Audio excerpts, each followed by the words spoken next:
Welcome back to the channel, friends. It's truly a joy to be here with you again as we open the door to something so many people seek, yet so few seem to find: true inner peace. Today's video is devoted to this universal longing. How can we find genuine peace within ourselves? How can we remain centered and free even in the face of life's chaos, heartbreak, anxiety, and confusion? Mingyur Rinpoche, a Tibetan meditation master with a profound gift for communicating deep wisdom with simplicity and humor, has offered teachings that go directly to the heart of this issue. He doesn't promise a magical escape from pain, nor does he minimize the reality of struggle. Instead, he shows us how to meet life exactly as it is, with courage, openness, and awareness. In doing so, we discover that peace is not something we create. It is something we uncover. So today, let's take a journey through the core of his teachings and discover how we can apply them to our everyday lives, no matter how difficult things seem. Let's go beyond theory and into the practice of liberation. One breath, one insight at a time. The first radical truth that Mingyur Rinpoche teaches is this: peace is not the absence of pain. Peace is the willingness to meet pain with presence. This may sound counterintuitive. After all, most of us were taught that if we want to be happy, we need to fix our problems, get rid of discomfort, control the chaos. But what if the real path to peace lies not in fixing, but in opening, not in resisting, but in allowing? When Mingyur Rinpoche was a young boy, he suffered from debilitating panic attacks. For many years, he tried to escape them. He prayed, he hid, he fought against the overwhelming fear that would take over his body and mind. Nothing worked. It was only when she began to practice meditation, not as a technique to get rid of panic, but as a way of being with it, that everything changed. He began to observe the sensations, noticing the racing heart, the shortness of breath, the feeling of dread. And instead of resisting, he simply watched. He became curious. What is this? Where is it in my body? Is it solid? Is it permanent? These gentle questions transformed his fear from a terrifying monster into a stream of changing experience. It didn't disappear right away, but it lost its power. Eventually, his panic became his teacher. This is the essence of the path he shares. Learning to make friends with our minds, especially when they are messy, especially when they are hurting, especially when they're filled with noise.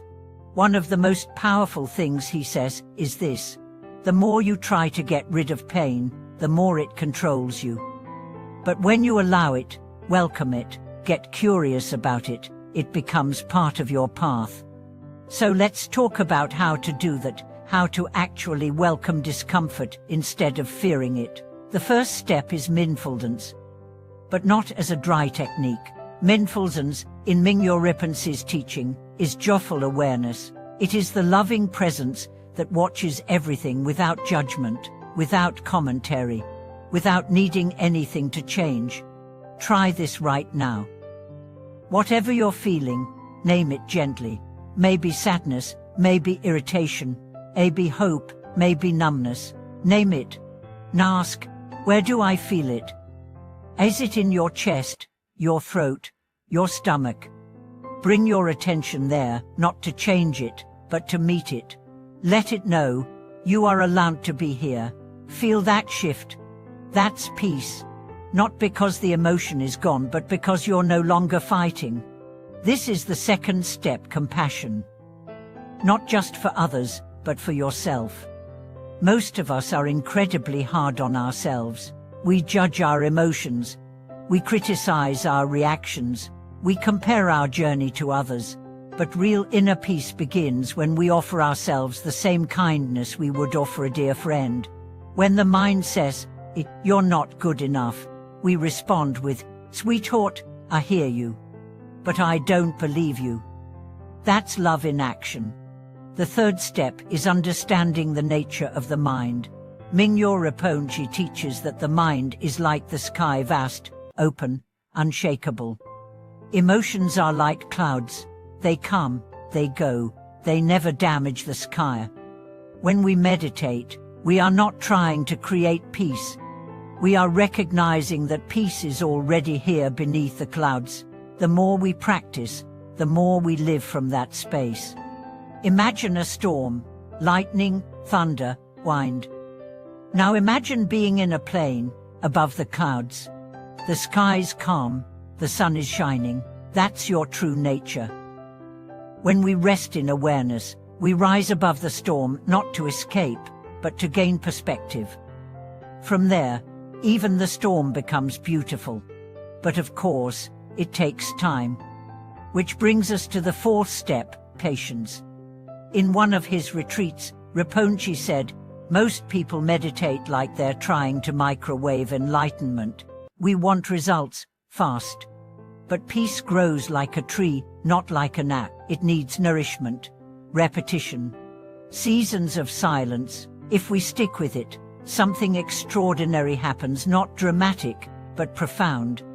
We begin to trust life, and this leads us to integration. Meditation is not just what we do on the cushion, it's how we meet every moment. When you're stuck in traffic, can you breathe and smile? When you're having an argument, can you pause and listen? When you're anxious, can you place a hand on your heart and say, "This too belongs"? These are the moments that shape us, not the peak experiences, but the daily choices to stay awake. Rinpoche shares many stories of people finding peace, not in perfect conditions, but in the midst of struggle. A mother who lost her child and learned to breathe through grief. A soldier who found refuge in the sound of the wind. A monk who smiled as he died, not because he was free from pain, but because he had made peace with it. These are not legends, they are reminders that we too can live this way. So how do we begin? Start small. Sit for 5 minutes. Feel your breath. Name your emotions. Soften your body. Smile, yes, smile. Not to fake happiness, but to remember that there is joy even in sorrow.